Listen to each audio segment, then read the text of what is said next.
Muito bem. Boa noite a todos. Boa noite, Valéria, em especial. Muito obrigada por ter aceito o nosso convite em nome da PWN Luanda. Eu sou Isabel Kitamba, host residente dos webinars da PWN Luanda. É um gosto recebê-la para um webinar aqui na PWN e também a todos, boa noite extensiva a todos os participantes aqui da nossa sessão. Para quem não é membro, a PWN Luanda é uma associação sem fins lucrativos vinculada à PWN Global, onde PWN significa Professional Women's Networking, e temos o principal objetivo e propósito de alavancar, engrandecer, robustecer profissionalmente as mulheres, para que possam cada vez mais estar melhor preparadas para o mercado de trabalho, para a vida no âmbito pessoal e também assim poderem exercer melhor as suas atividades nas suas áreas de atuação e, por que não, ocupar cargos de liderança e de decisão, não só no corporativo, mas também a nível da sociedade. Bem, e esse objetivo ou propósito é mantido através de programas de mentoria, workshops, webinars. Temos nosso programa de disrupção que terminou recentemente. E para não fugir daquilo que tem sido a nossa praxe mensal, né, temos hoje o nosso webinar com Valéria Baio e vamos falar sobre compliance sem complicações, o que todos precisam saber. Valéria, muito obrigada por ter aceito o nosso convite em nome da PWN. A Valéria tem um currículo vasto e muito interessante, é jurista, profissional do setor bancário há mais de 16 anos, tem uma formação também muito voltada aqui ao compliance, é fundadora da ONG Olaria do Amor, que vou pedir que aborde um bocado mais lá para frente, mas que já conheço e sei que tem feito um trabalho muito, muito bonito e interessante. Bem, melhor do que eu, a Valéria vai poder falar de si mesma na primeira pessoa, mas agradecer mesmo por ter aceito o nosso convite e por falar de um tema tão pertinente nos nossos dias atuais e trazer aqui uma abordagem simplificada, porque quem ouve compliance já pensa num bicho de 7 cabeças, mas acredito que a Valéria vai trazer-nos aqui uma abordagem simplificada e poder tirar as nossas dúvidas. Bem, deixa-me só dizer aqui aos participantes, fiquem à vontade. Quem quiser fazer alguma questão ao longo da sessão, pode levantar a mão ou assinalar a mão levantada no próprio aplicativo, ou então deixar aqui no chat que eu depois dou nota à Valéria. Valéria, muito obrigada e é contigo. Obrigada a eu, Isabel. Boa noite a todos mais uma vez. Eu que agradeço o vosso convite. Acompanhei alguns anos atrás o projeto da implementação da PWN aqui em Angola. Acho que eu troquei algumas impressões com a Sofia, lembro-me, e ela cá está, olá, Sofia. E pronto, por questões da agenda, acabei por não estar muito por dentro, mas sempre acompanhar o vosso trabalho e sinto igualmente um orgulho muito grande em ver onde é que vocês estão hoje, o que é que têm feito em prol então deste networking, nesta plataforma que não é só para senhoras, acaba por já tiveram aqui convidados do sexo masculino ou do género masculino, peço desculpas, e tem corrido bem, tá? Agradeço o convite. Sim, a Isabel acabou por apresentar-me. Eu posso reforçar aqui que sou a Valéria Baio, sou mãe, sou filha, sou irmã, sou companheira, colega, sou líder, tá? Sou filha de Deus, sou de raça negra, tá? Pele castanha, tenho o cabelo castanho escuro e os olhos castanhos. No meu histórico profissional, tive 6 anos na área comercial, do setor financeiro bancário sempre.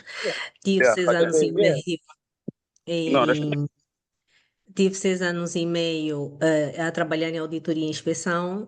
e os 3 últimos anos e meio que trabalho em compliance e que formam então os famosos 16 anos, não mais que isto, por enquanto. Tem corrido bem, tem sido muito interessante essa jornada e acabo por aprender muito sobre a conformidade no seu todo. Estar aqui hoje, acaba por ser uma consequência deste percurso que vou levando ao longo da minha carreira e prontos. Gostava que saíssemos daqui muito alinhados com o que significa efetivamente compliance. Quero de facto descomplicar. Descomplicar e que todos saiam com uma visão muito clara, muito transparente do que é o compliance e como nós poderemos aplicar no nosso dia a dia.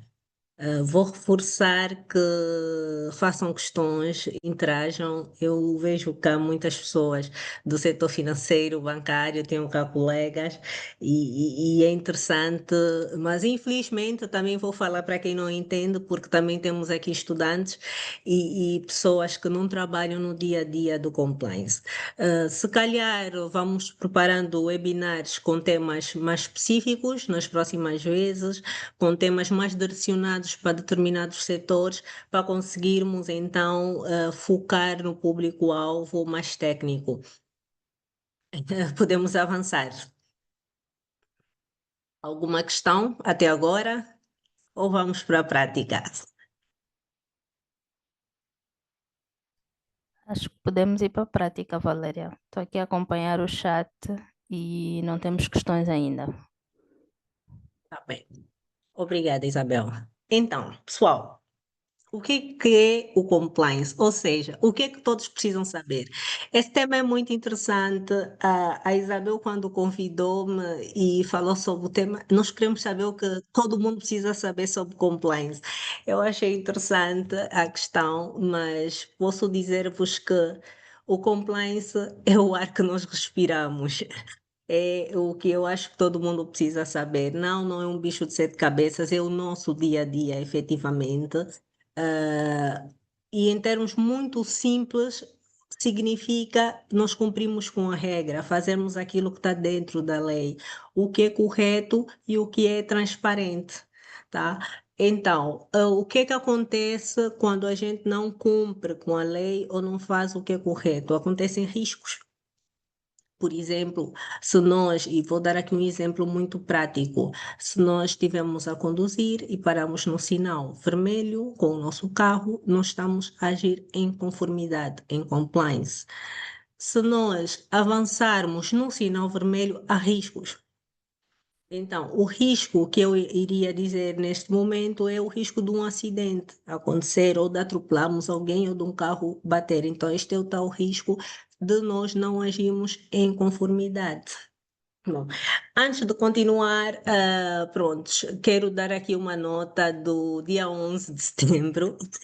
É um dia muito especial para os profissionais de compliance também, porque hoje, há alguns anos atrás, em 2001, em Nova York, nos Estados Unidos, houve um evento da invasão das torres e que despoletou na altura os eventos subsequentes à prevenção de capitais e financiamento ao terrorismo, eventos esses que impactaram muito na vida global das instituições financeiras e não financeiras.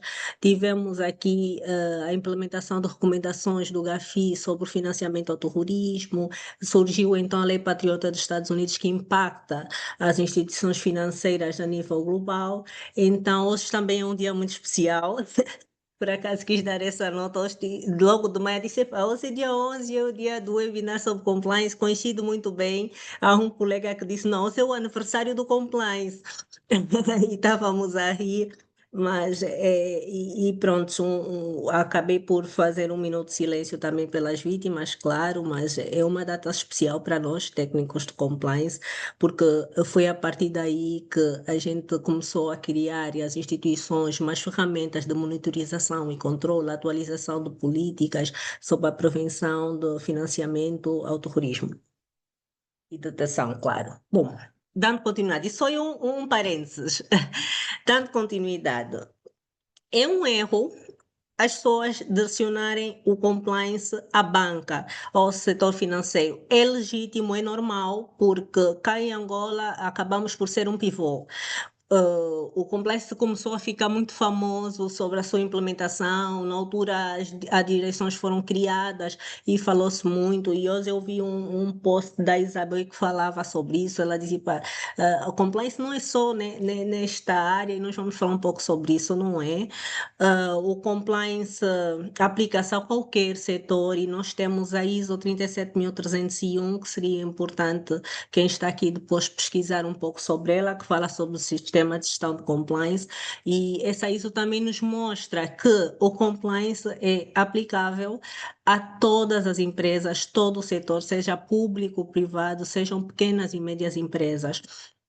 Então, eu vou dar aqui alguns exemplos sobre a aplicabilidade dos demais setores do compliance e quem quiser contribuir ou questionar, sinta-se à vontade.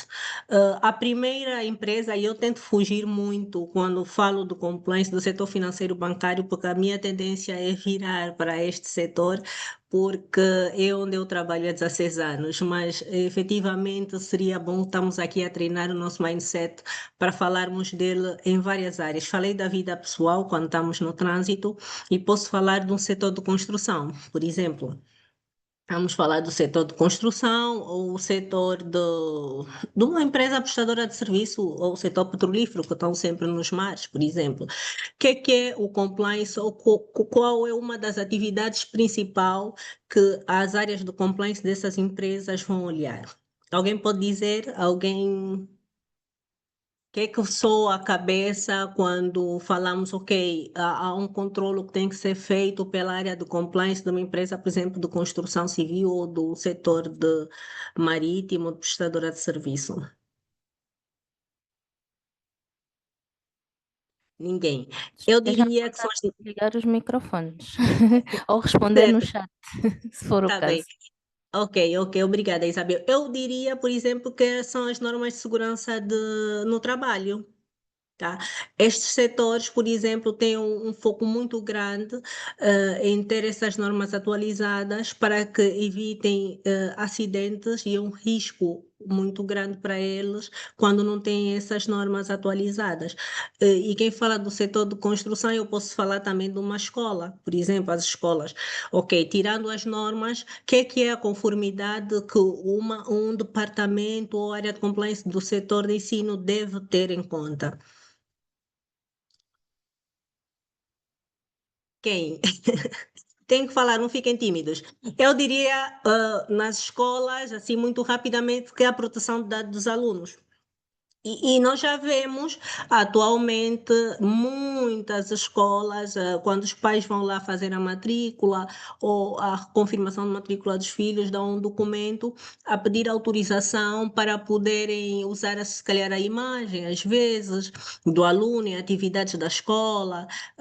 Esta autorização que as escolas ou as instituições de ensino solicitam aos pais é a conformidade que eles estão obrigados. Por quê? Porque a escola não pode simplesmente publicar imagem dos alunos, nome dos seus alunos, sem autorização e estaria aqui a incorrer ao risco de ir contra as normas de proteção de dados. Então, isto também é uma tarefa de conformidade. Mais uma vez, por que é que eu estou a dar esse exemplo? Para nós olharmos de uma forma muito transversal. O compliance não é só banco, o compliance não é só complicação, o compliance é a nossa forma de trabalhar no dia a dia em qualquer uma das instituições, seja pública, privada, pequena ou média empresa. E também posso dar aqui um exemplo sobre as ONGs, não é? A ONG, e a Isabel pediu-me para falar um pouco, se calhar, porque eu sou cofundadora de uma organização sem fins lucrativos, que é uma ONG, e nós temos aqui uma responsabilidade muito grande de compliance, que é prestar contas claras sobre a utilização do dinheiro que recebemos de doações. Já esse é um grande risco das Valéria, ONGs. isso. Sim, Isabel. Antes de entrarmos para esse prisma das ONGs, tem o Pércio que tem a mão levantada. Talvez a questão dele esteja relacionada ao ponto que falaste anteriormente, só para dar essa oportunidade. Pércio, força. Boa noite, Isabel. Boa noite, Valéria. Boa Boa noite noite. Tá bem? Boa noite, Pérsia. Valéria, eu gostava de... Falou a questão da proteção de dados e é engraçado que falou exatamente daquilo que tem acontecido em muitas escolas, não só nas escolas, mas também na maior parte das instituições, que é o facto de a maior parte das instituições gerirem dados pessoais. E eu queria ouvir um comentário seu. Se não acha que a questão da proteção de dados,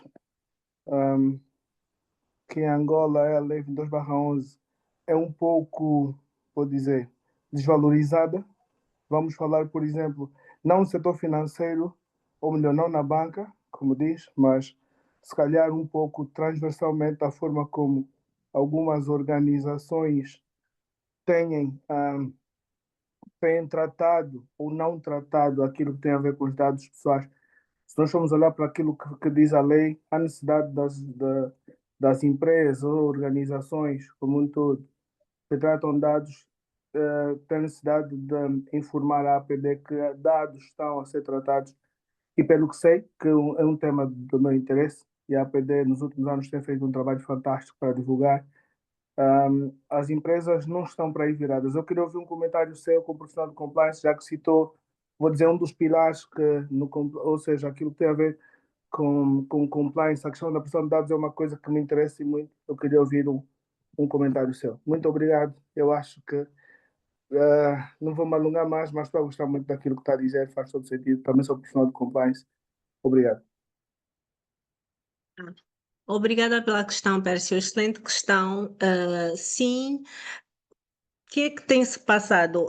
Pronto, já falou da APD e o trabalho que tem feito, mas as instituições cá, primeiro é que Angola tem problemas de base de dados, tá? Acho que isso acaba por ser um problema transversal sobre a base de dados e informação das pessoas.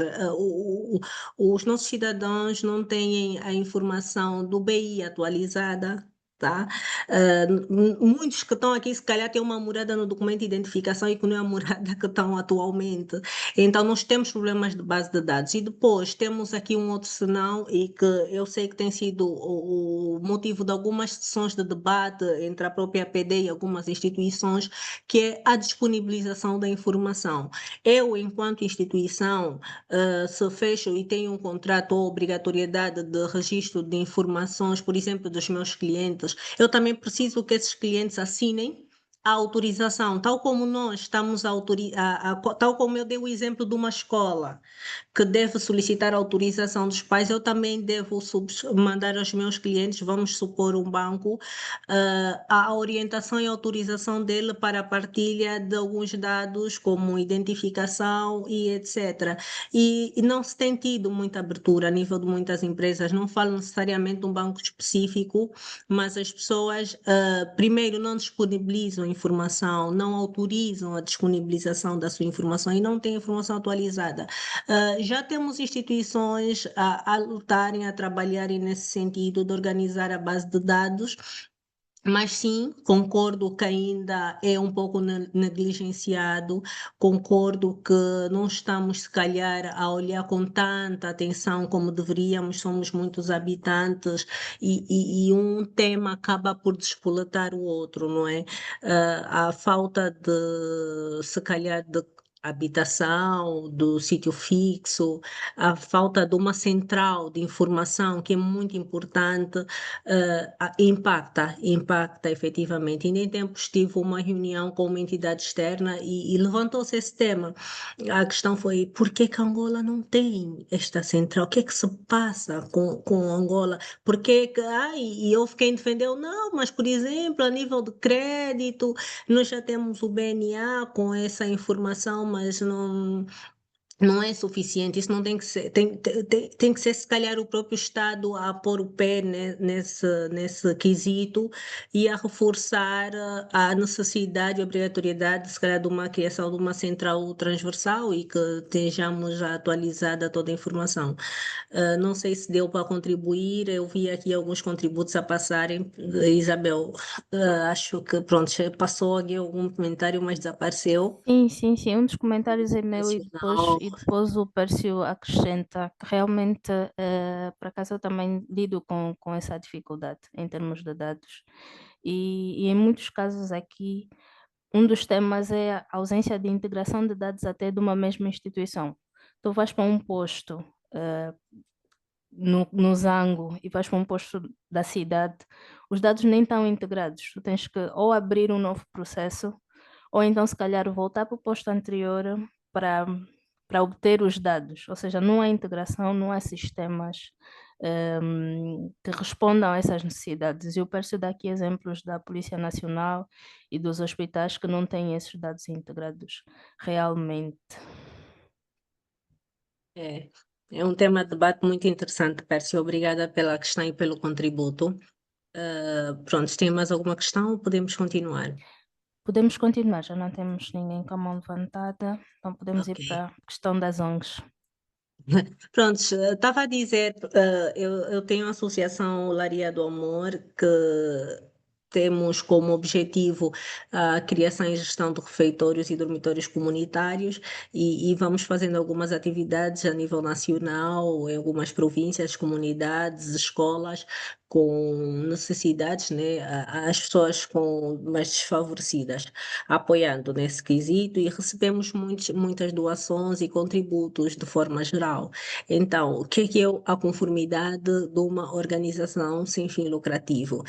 É nós garantirmos que estamos com as finanças organizadas e prestamos informações claras sobre a utilização do dinheiro das doações. Por quê? Porque quando nós recebemos fundos e depois usamos para questões pessoais ou para viagens, é crítico e não é o correto, não é? Se isso acontece, não está correto. E as organizações sem fins lucrativos, segundo a Lei 5, que é a Lei de Prevenção ao Branqueamento de Capitais, são entidades de risco de branqueamento elevado.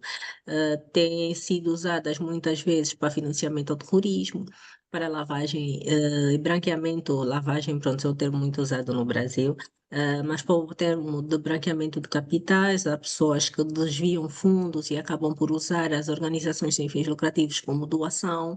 Então, é uma entidade de risco e que efetivamente carece de muita atenção e muitos alertas, muita monitorização por parte de instituições e dos próprios gestores que estão à frente dessas organizações. Então, descomplicando ainda mais o compliance, nós já falamos um pouco do que é, sobre a sua abrangência, e vai descomplicando ainda mais aquilo que é o compliance, por exemplo, numa empresa de alimentos. Eu disse desde o início que eu ia tentar fugir um pouco do setor financeiro bancário, a minha tendência é ir para lá. Quando eu estiver aí, puxem, por favor.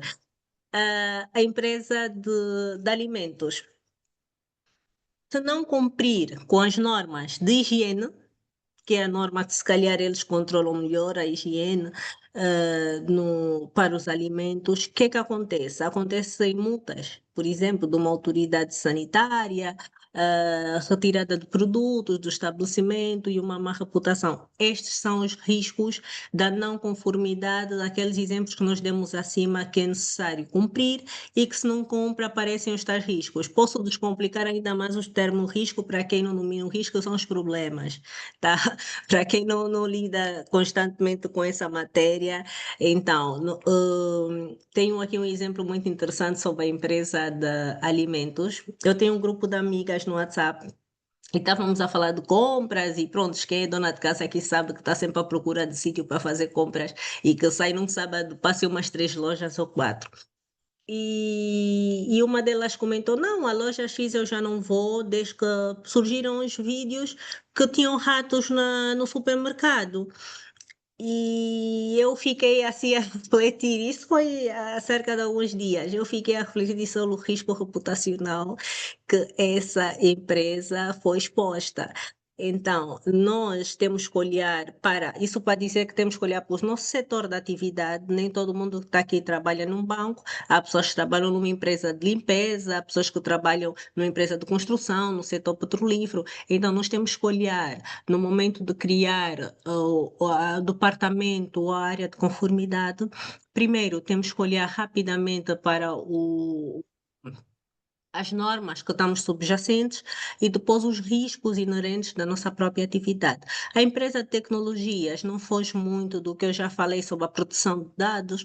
Eu, por exemplo, se tiver uma empresa a criar uma empresa de tecnologia e sistemas, eu tenho que garantir que estou muito alinhada com as regras de conformidade a nível de proteção de dados. E o que é que acontece se eu falhar neste quesito na minha empresa de tecnologias? Multas elevadas, a perda de confiança. O que é que acontece? O risco de compliance traz outros riscos consigo, tá? É um risco muito abrangente. Então, eu com risco de compliance tenho o risco operacional, que são erros, tenho o risco de perdas financeiras, não é? Tenho o risco de multas, e acabam por estar interligados. E um dos piores riscos que não se escreve muito, mas impacta, é o risco reputacional, é a perda de confiança. Ninguém trabalha com empresas que não confia, ninguém vai ao supermercado que passaram ratos, por exemplo, ninguém vai inscrever o filho numa escola ou numa instituição que publica imagens do filho a chorar ou a fazer alguma coisa sem a sua autorização. Então, temos que ter muita atenção quando estamos a constituir ou a trabalhar num determinado setor e nos perguntar, ok, aqui onde eu trabalho, o que é a conformidade? Será que não estamos em conformidade? Estamos a cumprir ou daqui a pouco tem alguém a nos bater à porta e a mostrar as nossas fragilidades? Então, resumindo, nesta primeira parte, o compliance sem complicações é simplesmente cumprir, tá? Aquilo que nos traz o tema. Cumprir com regras, cumprir com valores, cumprir com transparência, é este que é o compliance. E sim, é aplicável a todas as empresas. O compliance não é só para alguns setores, é aplicado ao setor público, ao setor privado, a pequenas, médias empresas, e isto podemos encontrar, e leiam, por favor, a ISO 37301. Acho que alguém já tinha escrito aqui no chat, eu acho que ia passar. Prontos. Falando do compliance, falamos da aplicabilidade, dos riscos. Agora vamos falar um pouco da responsabilidade. De quem é a responsabilidade dentro de uma empresa da implementação da função de conformidade? Não vou dizer compliance, vou dizer conformidade. De quem aqui pode contribuir e dizer o que é que acha sobre de quem é a real responsabilidade da implementação desta função dentro de uma instituição? Eu sou formadora, então é normal fazer questões. Eu gosto de fazer questões. Senão sinto que estou a falar sozinha. Olha, Todos os temos uma elementos dentro da resposta aqui. instituição. Isso, temos uma Nelsa, resposta no chat da Nelsa. E por boa, acaso eu boa. concordo. Concorda, não é? Autoadministração, Filomena Sebastião, autoadministração boa, estamos bem informados. Muito bom. Olha, sim, a Nelsa e a Filomena deram-nos já aqui a resposta. A responsabilidade não é da direção do compliance, não é do gabinete de compliance nem conformidade ou, quiçá, o gabinete jurídico, não.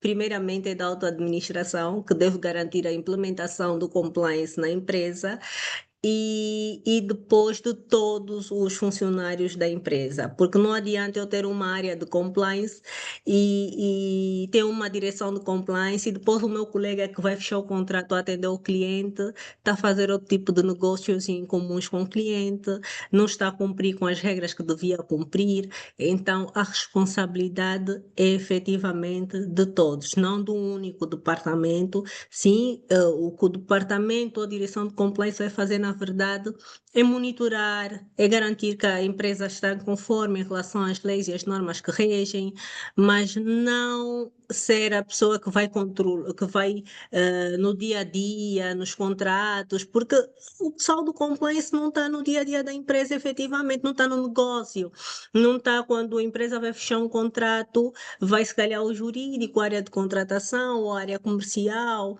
Então, é importante termos uma cultura muito transversal sobre as boas práticas a nível de compliance, conhecermos os nossos clientes, criamos, e pronto, o Persio já estava aqui a falar sobre a base de dados, criamos uma base de dados sobre os nossos clientes, Algo que não se fala muito, mas é muito importante, é uma tendência internacional que acho que Angola também tem que ter mais atenção, é no controlo das contrapartes, dos fornecedores, não pode ser negligenciado e por acaso a ISO 37301 também nos traz esse quesito, sob olhamos para os fornecedores, as contrapartes e garantir que a empresa que eu estou a contratar ou a criar alguma ligação também tenha políticas, no mínimo, políticas de conformidade, de anticorrupção, suborno, e pronto, isso já vale mais um webinar para falar sobre essas políticas. Implementar ferramentas de monitorização, tenho tido muitas empresas a questionarem. Ok, eu estou no setor de casinos, eu estou no setor de casas de câmbio, como é que eu faço? Há ferramentas de monitorização, todos esses setores são de risco.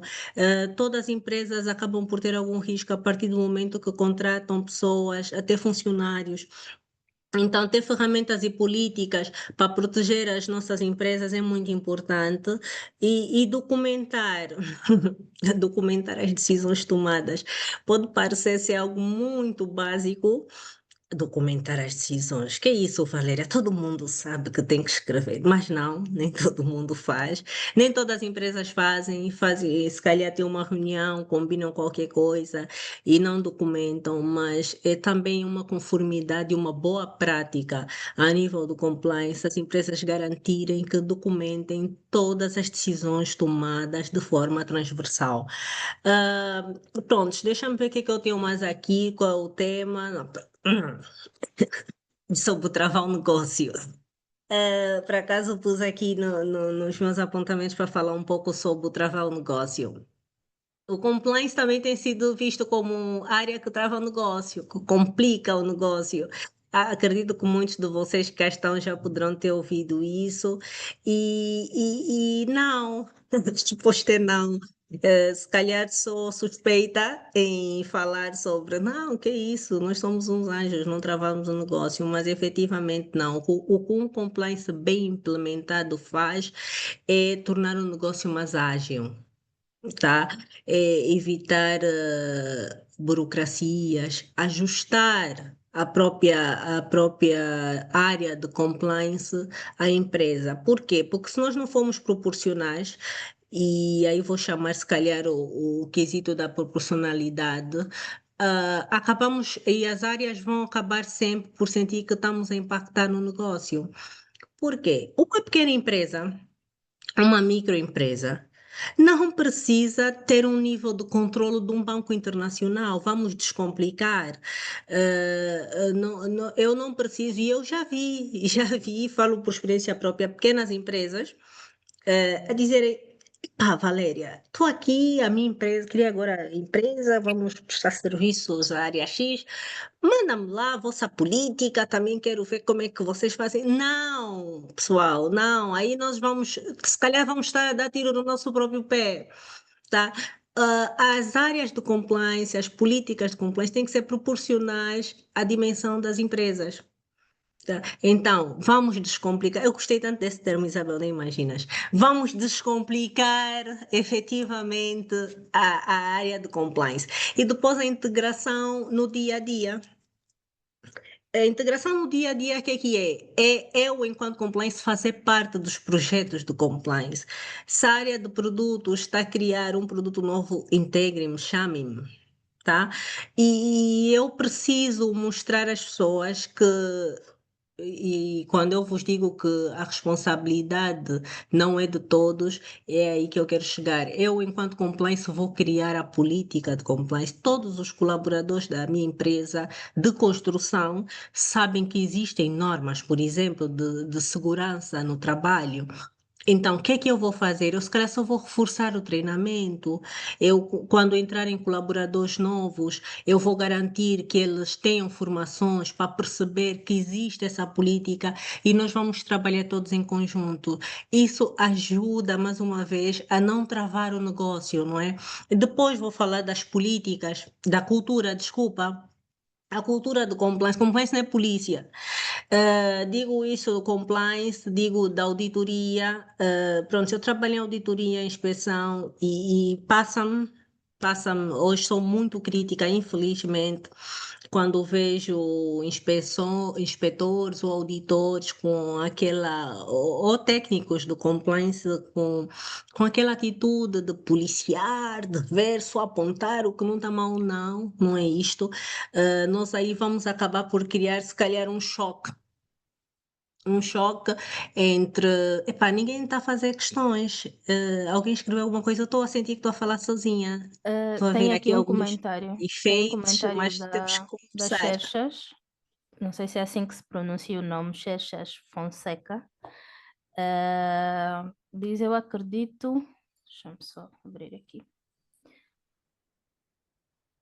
Diz, eu acredito que é muito importante que os funcionários, principalmente aqueles que estão ligados diretamente à área de negócio, devem estar estritamente alinhados às políticas de conformidade da empresa.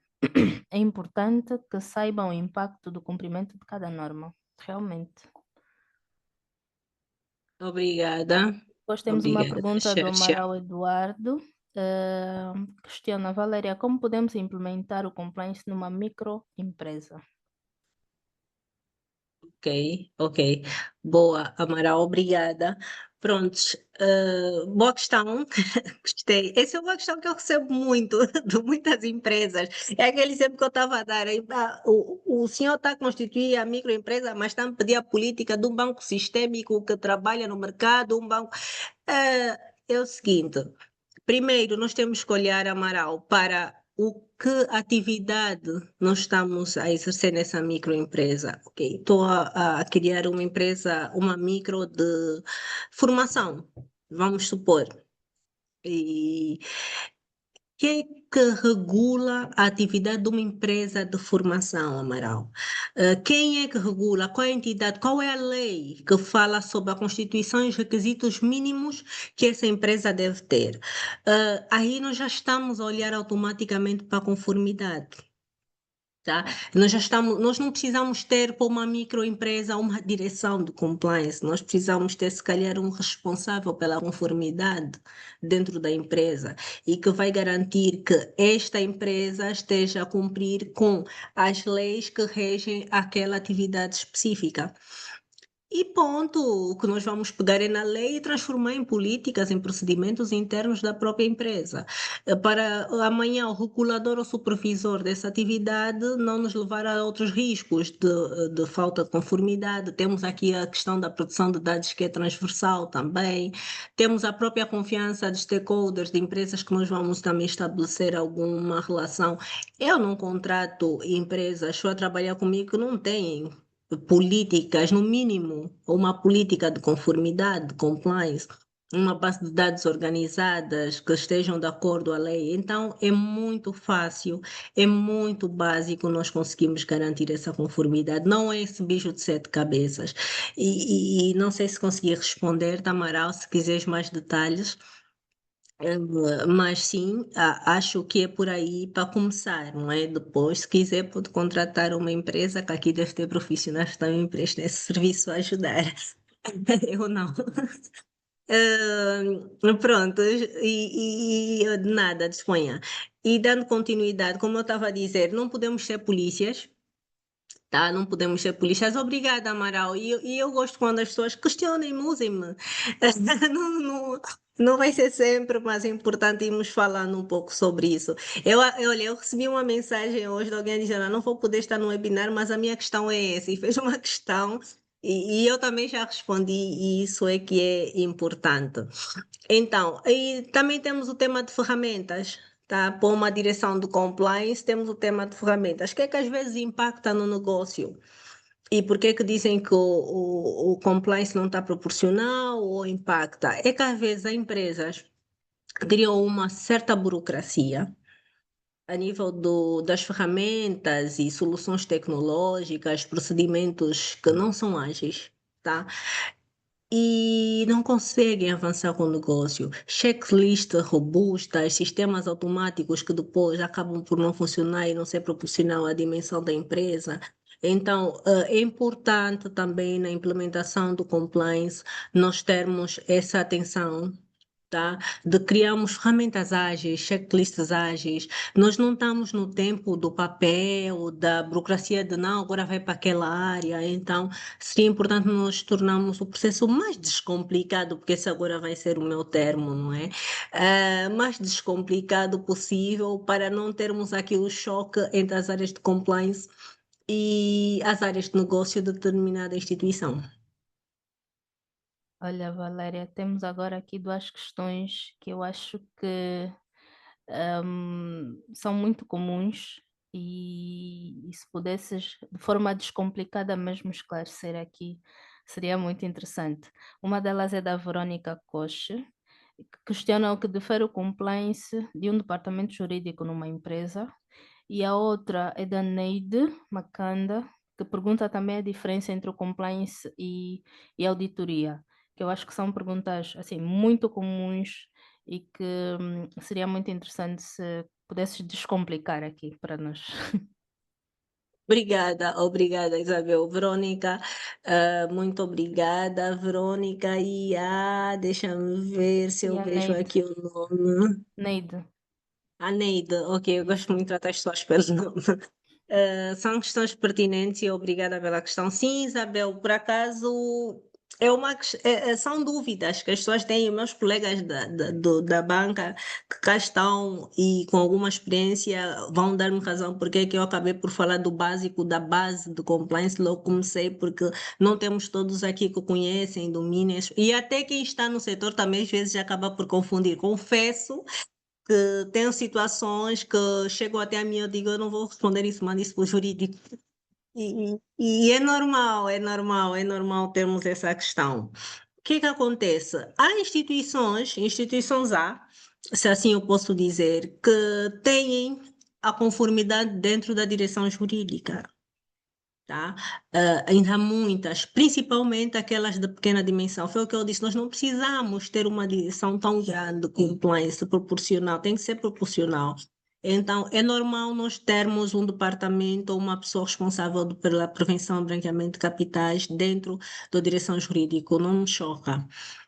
Mas o que nós devemos olhar é que, e vou olhar ou entrar para o setor financeiro bancário. O compliance olha para a prevenção de branqueamento de capitais e financiamento ao terrorismo, efetivamente. Garante, tem departamentos, se assim posso dizer, que trabalham em prol desta conformidade. Quando eu digo cumprir com leis de quê? Que protejam a instituição dos tais riscos que eu mencionei, e esses riscos acabam por ser riscos de compliance. O compliance protege a garantir que o banco tenha a aplicabilidade das leis que regem a atividade. O compliance ajuda a publicar, então, políticas anti-branqueamento de capitais, controla e monitoriza clientes e transações muito dependentemente da atividade que o faz, mas estou aqui a falar muito daquela que trabalho.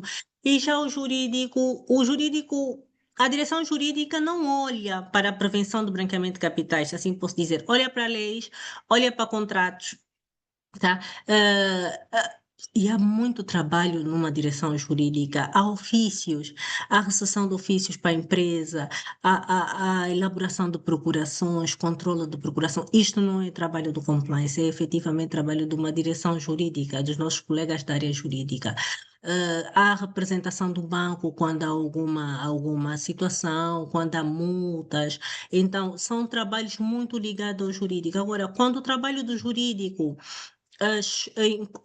ou a questão pode ser quando é que o jurídico encontra-se com compliance. Quando tratamos de leis, muitas das vezes que acabam por ser transversais, quando há processos que a direção jurídica solicita apoio da direção do compliance, mas não podemos dizer que são a mesma coisa, são questões e tarefas totalmente diferentes. Pércio, levantaste a mão, não sei se quis falar também ou dar aqui algum contributo antes de eu responder à questão sobre a diferença entre compliance e auditoria. Quero sim, Valéria. Na verdade, concordo em grau e número que disse. Mas como trouxe aqui o exemplo da banca, e vou dizer, a banca a banca já fez um grande caminho. E, na verdade, o compliance, quando nós estamos a falar da banca, e como disseste, tem a ver com com a regulação. Se nós vamos olhar, por exemplo, o setor de seguros, e a pergunta também muitas vezes já me foi colocada, qual é a diferença entre o compliance e o jurídico? Respondi exatamente como está a responder, mas é só para ajudar aqui na clarificação. Geralmente, em setores regulados, que nós temos aqui em Angola, não são muitos que são altamente regulados, mas o setor financeiro está nisso à frente, não só o setor financeiro bancário ou aqueles que reportam ao BNA, mas os seguros também estão altamente regulados. A ARSEG, por exemplo, naquilo que tem a ver com a sua atividade, o compliance nas seguradoras está muito focado na parte da regulação. Na verdade, se nós formos falar em termos gerais, é exatamente essa diferença, como disse a Valéria. O jurídico fica na parte legal, aquilo que tem a ver com as leis mais transversais, mas depois essa parte que tem a ver com leis que possam regular a atividade, é aí a parte de compliance, é exatamente aí onde a área jurídica, a área de compliance se encontram e juntos fazem então aí, ajudam a empresa a manter a conformidade legal, não só regulatória, mas também a legal. Era isso. Obrigado. Obrigada, Pércio Rodrigues, é isso mesmo. Obrigada pelo contributo, excelente. E respondendo então à questão sobre a diferença do compliance e auditoria que foi feita, eu gosto muito dessa questão. Em 2020 ou 2021 eu fiz um webinar sobre essa temática e lembro na altura foi com o Diodato e falamos muito sobre essa diferença, né? Mas na altura eu trabalhei em auditoria e ele em compliance. Então, a auditoria é a terceira linha de defesa de uma instituição e o compliance é a segunda. A auditoria tem uma obrigatoriedade anual, só para verem, de auditar o próprio programa de compliance. Então, já passam a ser diferentes a partir daí, tá? Essas são duas diferenças. E depois, o que é que a auditoria faz? A auditoria testa procedimentos, testa os controlos, tá? De forma transversal da instituição, os procedimentos que estão ou não a ser cumpridos, faz recomendações, tá? Abre deficiências e acaba por se assemelhar ao compliance porque as duas têm a vertente, as duas funções têm a vertente de controlo. Mas, mais uma vez, o compliance é o controlo da conformidade a nível da prevenção do branqueamento de capitais, financiamento ao terrorismo, e para aquelas instituições como o Pércio disse muito bem, que estão focadas, se calhar, na regulamentação, o compliance vai se focar mais em garantir que a instituição esteja a cumprir e testa, não é? Vai testar, vai para a área comercial, vai validar se os contratos estão bem feitos, se preencheu corretamente a ficha de conheça o seu cliente, então, pronto, essas são as atividades efetivas do compliance. A auditoria testa os procedimentos, olha, abre deficiências em algumas recomendações e testa o próprio compliance, tá? Não sei se consegui responder à questão.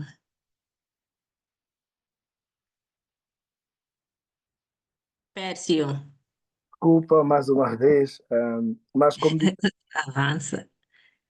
então, vou dizer das intervenções, eu acho que fazia sentido enquadrar aqui as pessoas que estão presentes o que é isso, três linhas de defesas. Ou seja, as linhas de defesa, né? Falou nas duas, falou na segunda, que é o compliance, falou na auditoria. Acho que era bom enquadrar aqui as pessoas que estão a assistir. Acho que ia facilitar, acho não, com certeza vai facilitar o entendimento das pessoas. Então, pedia aqui a Valéria que pudesse falar um pouco para que as pessoas pudessem estar mais enquadradas no que é isso, porque geralmente levantam muito o que é isso de primeira, segunda e terceira linha de defesa. Ok, ok. Boa, Pércio. Pronto, posso falar muito rapidamente. Normalmente as instituições têm isso, foi nos. Pronto, eu já li nas recomendações do Comitê de Basileia e o próprio GAFI também acaba por mencionar o grupo Wolfsberg e pronto, isso também daria outro webinar, porque é muita informação. Mas sim, há uma divisão entre as linhas, e mais uma vez, é só para nós vermos o quanto é que é de responsabilidade geral sobre a conformidade dos bancos. Nós temos a primeira linha de defesa, que a primeira linha de defesa normalmente são as áreas comerciais e as áreas operacionais, aquelas que fazem negócios, tomadores de risco. Tá? Que devem garantir que a conformidade dos processos. Quando eu ouço alguém a dizer, não, isso é responsabilidade do compliance, não, por isso é que se chama a primeira linha de defesa. É a primeira linha de defesa de uma instituição, são as pessoas que dão a cara, as pessoas que têm que garantir, as pessoas que tomam o risco reputacional, o risco operacional, são a primeira linha de defesa. Depois temos a segunda linha de defesa, que acaba por ser um suporte e ao mesmo tempo ter a dupla função de controlo e que já chamamos aqui o risco, que chamamos o próprio compliance, tá?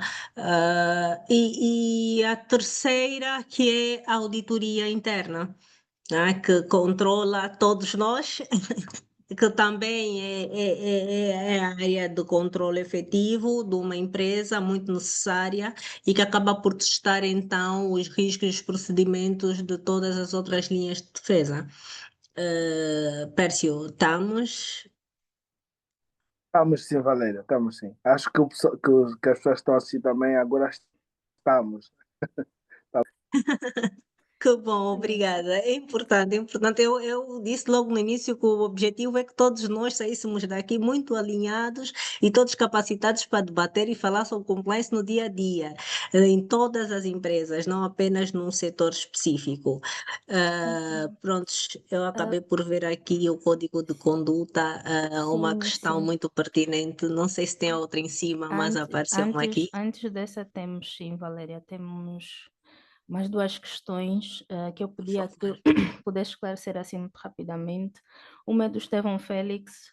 Acredito que esteja relacionada a um ponto que a Valéria falou sobre as contrapartes, de ser importante na relação B2B, né, business to business, termos consciência e poder certificar que aquelas empresas ou parceiros com quem nos relacionamos, isso falando de empresa, né, estão em compliance também, têm as suas políticas e tudo alinhado. Ele questiona aqui, Valéria, quando diz que os fornecedores também devem possuir políticas de compliance, o que podemos fazer para que este parceiro tenha? Esta é a questão do Estevão, no caso, e depois temos uma questão da Yolanda que tem a ver com as normas ISO. Ela diz, para uma empresa que presta serviços em altura, a empresa é certificada pela norma ISO, tem uma área específica que trata das conformidades dos processos. É necessário a criação de uma área de compliance. Estamos a receber agora uma chuva de questões.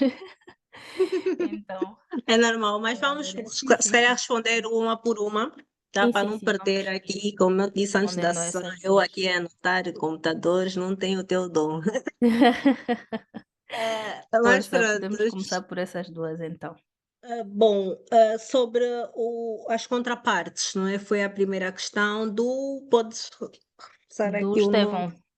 Estevão. Estevão, Ok. exatamente. Então, Estevão, a princípio, e quando eu disse eu não faço contrato com uma empresa que não tenha aqui as normas de conformidade em dia. A princípio, Estevão, é importante se a empresa existe, a empresa estar em conformidade. Eu não preciso que ela tenha uma direção específica de compliance, mas eu preciso que ela esteja em conformidade com a sua atividade. Atualmente é chamado a responsabilidade de várias instituições em garantirem que tenham, no mínimo, políticas de transparência, anticorrupção ou suborno, políticas de monitorização e também. Eu não quero me focar muito num único setor, tá? Porque senão eu mato a expectativa do que estamos aqui a falar, que é uma aplicabilidade de forma transversal. Mas vamos supor que o Estevão está a fazer o contrato com uma empresa, o Estevão tem e esta empresa não tem. Eu não vou dizer, não precisa uma instituição, porque eu falo eu, Valéria, mas as instituições não são, pronto, a nossa casa nem o nosso quintal, e não é uma questão de dizer simplesmente não quero, porque estão aqui envolvidos interesses comuns. Então, se a empresa não tem, a questão do Estevão foi como é que eu vou fazer para aquela empresa que não tem? Vou ajudá-la a ter, depende do interesse que está em causa. Tá? Já testemunhei casos de empresas que não têm as políticas e o que eu fiz foi recomendar. Por exemplo, ok, aqui vocês estão conforme, estão legalizados, têm a instituição licenciada, por exemplo, vamos supor que esteja a fazer um contrato com uma casa de câmbio, estão licenciadas, mas efetivamente vocês precisam ter uma política de monitorização das vossas transações para trabalhar comigo. Então, eu vou dar X meses porque nós também sabemos que não é fácil, para que vocês implementem. E não me choca recomendarmos, porque nós, na verdade, trabalhamos por um único objetivo, desenvolver o nosso próprio país, as nossas empresas, as nossas instituições. E eu não me importo de receber uma chamada e dizer que empresas é que tu sugeres, ou que negócios e que ferramentas. E eu faço, contacto muito com colegas do setor e não só, e recebo muitas chamadas com esse tipo de questões. O que é que tu sugeres? Que ferramenta é que eu posso implementar? Que políticas? Atualmente nós temos essa informação em todo o sítio, temos inteligência artificial. Temos as empresas a publicarem nos seus sites modelos de política. Então, é crítico que eu tenho, mas atenção, há setores que é inadmissível que não tenham, nesta altura, políticas de compliance nas suas instituições. Há setores que são regulados por supervisores também muito rigorosos e eu, por exemplo, não aceito que uma casa de câmbio, nessa altura do campeonato, de uma empresa, por exemplo, ainda dia estava a falar, esse microcrédito, que não tenham políticas. Agora, é justificável para empresas que estão a ser criadas agora, microempresas, e que se calhar ainda não estão tão regulamentadas, por exemplo, as empresas do comércio. As empresas do comércio em geral precisam, mais uma vez, isso é um outro tema de um webinar. Precisam, e há uma necessidade emergente de também terem um aperto aqui na sua regulamentação. Tá? Então, se calhar numa pequena empresa de comércio geral, eu vou achar normal não ter, mas vou recomendar na altura da contratação. Tá? Estevão, não sei se respondi à questão, se precisa de mais detalhes, mas sim, conseguimos ajudar as nossas contrapartes. Até Ok? porque muitas instituições, acho que é habitual, as instituições que não tenham esse aparato todo a nível de conformidade, é mesmo por mero desconhecimento. E como disse Valéria, apontei até aqui algumas palavras-chave que está a usar durante o webinar. Uma delas é a regulamentação. Infelizmente, é cultural aqui no nosso país, seja pessoas singulares ou empresas, ehm, moverem-se para garantir conformidade, procedimentação, responsabilização, quando tem alguém no pé. Se olharmos para os setores, os que mais estão melhor avançados nisso são aqueles que têm um regulador mesmo bem constituído e que exerce realmente a sua função. De falar do setor bancário, setor petrolífero, os setores financeiros no seu todo, mas se Exato. olharmos para esses exemplos que a Valéria deu, eu acho que por não termos mesmo reguladores definidos e constituídos e que exerçam essa função efetivamente, por isso é que não há esta preocupação, não há esse conhecimento, não há essa necessidade de, a quando da criação dessas empresas, terem já todo este aparato, toda esta documentação, todas essas condições a nível de conformidade, a nível de compliance. É Eu acho isso. que é isso. Uhum. Temos Não são então 20h30, não sei até a que horas é que avançamos, doutora. Olha, como temos mais algumas questões, vamos tentar responder ao máximo de celeridade às questões que ficaram aqui no chat. É comum não conseguirmos esclarecer tudo, Exato. infelizmente, principalmente quando o tema é tão pertinente com uma abordagem tão interessante. Fica sempre muito, muito difícil cumprirmos aqui tanto tempo quanto irmos de encontro efetivo à expectativa das pessoas em termos de respostas. Mas temos aqui a questão do Amaral, que fala sobre. Tinhas uma antes, quando fizeste a do Estevão, Sim, havia uma sim, que sim, eu sim, da acabei por Norma não ISO está anotar. aqui. Está aqui é da Yolanda, Sim, que sim. fala sobre. Deixa-me só voltar aqui. Pronto. Ela questiona se uma empresa que é certificada pela norma ISO e que tem uma área específica que trata de conformidade de processos, precisa necessariamente da criação de uma área de compliance. Eu acho que processos e compliance são pontos um pouco divergentes. Convergem em algum momento, mas que são um pouco divergentes. Então a questão é sobre isso, Valéria. É contigo. Ok. Ok, não, tranquilo, Yolanda, a questão é legítima e mais uma vez, se calhar, vamos voltar àquilo que eu já estive a dizer. Tudo depende da complexidade, do tamanho da instituição, tá? O compliance tem que ser proporcional, a área de compliance tem que ser proporcional. Eu não vou dizer que todas as empresas precisam efetivamente de uma área de compliance, precisam de um responsável de prevenção ou branqueamento. Se tem área de processos, o que a Isabel teve aqui a dizer, depende de que processos é que estamos a falar. Estamos a falar de processos legais, processos, de conformidade, as duas coisas. Isso é muito relativo, Yolanda. Se calhar ia precisar que depois ou em algum momento contacte-me pela minha página do LinkedIn, por favor, e podemos falar um pouco. Se deres-me mais detalhes, eu consigo ajudar e orientar melhor, tá? Podemos avançar, Isabel. Podemos sim. Temos então a questão do Amaral, que tem a ver, que pede para explicar melhor a importância das empresas terem um código de conduta. Ok, ok, ok.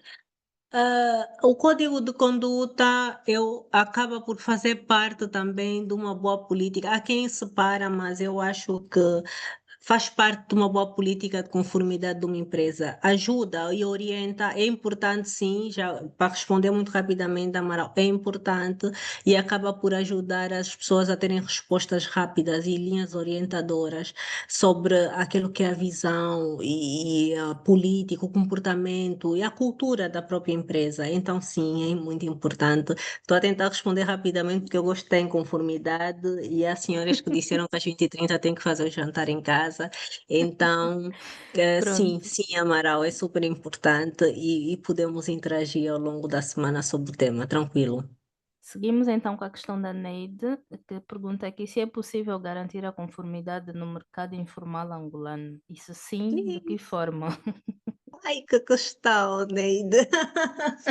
No mercado informal, quer dizer, a conformidade dentro da inconformidade, isso é interessante. Aí eu gosto muito desse tema e Isabel, fica gravado que eu quero um webinar no próximo ano sobre o tema do mercado informal versus compliance. Vamos agendar. O nosso país e a nossa economia é maioritariamente informal. Desculpa, o nome da... Não foi a Foi a Yolanda, Neide, a foi a Neide. Neide. Foi a Neide? Foi a Neide. Macanda, não é? Neide, a nossa economia é maioritariamente informal e o nome já diz tudo, não é? A informalidade. Nós temos tentado, do nosso lado, a nível do compliance, trazer um informal para o formal, porque efetivamente fica muito difícil e é desafiante. Nós conseguimos garantir, então, esta conformidade, tá? O setor financeiro, o bancário, é um pivô, tá? Estou a dizer aqui nas minhas palavras, acho que é uma área que ajudaria muito. Por quê? Porque o informal precisa de abrir conta e cada vez mais com a bancarização e as contas simplificadas que o Estado vai aqui implementar do próprio regulador, as pessoas, o informal acaba por ter necessidade de fazer transações. E é aí que nós, se calhar, e eu diria que a Neide podia questionar-me como é que nós podemos ajudar, não é? A conformidade, de cada um a fazer a sua parte. O Amaral ou a Yolanda que estão aqui no momento de fazerem qualquer negócio, garantirem que essa pessoa esteja regular, tá? E aí, se calhar, vamos outra vez para as contrapartes. Eu vou garantir que o negócio do Amaral esteja regulamentado, que esteja oficial antes de fazer qualquer negócio. E isso já estou a ajudar aqui a informalidade a tornar-se formal. Eu, dentro do banco, também vou garantir que a pessoa particular, por exemplo, que é informal, e vamos supor que tenha um TPA, vai ser um alerta para mim, ok? Se essa pessoa tem um TPA e não está alocado a alguma empresa, deve estar fazendo algum negócio informal. Eu vou obrigar que esta pessoa formalize o seu negócio. Então, todos nós, da nossa forma, conseguimos ajudar nessa informalidade que é a nossa economia. Mas estamos longe, porque não ajudamos, nós compramos qualquer coisa na rua, baixamos o vidro do carro, procuramos um troco, compramos em Guba, compramos as coisas no mercado informal, então assim também não conseguimos ajudar, paramos numa recalchutagem, o nosso pneu está embaixo, vou rápido na esquina para ver se consertam o meu pneu. E fica muito difícil. E também não estou a ver aqui a Neida chegar no mecânico e dizer: estavas a consertar o meu pneu, mostra lá a tua licença, o teu alvará, porque é que tu estás aqui nessa esquina, porque é que não estás. Não, não ajudamos. Não ajudamos. É efetivamente desafiante. Eu espero que cada um de nós faça a sua parte e consigamos, mas é muito desafiante conseguirmos a conformidade dentro do informal. Muito bem. Olha, a nível de remate final, temos aqui duas questões meio que se complementam, uma da Gertrudes e outra da Keina. A Gertrudes questiona qual a maior dificuldade do profissional de compliance dentro do ambiente corporativo, assim, na nossa realidade.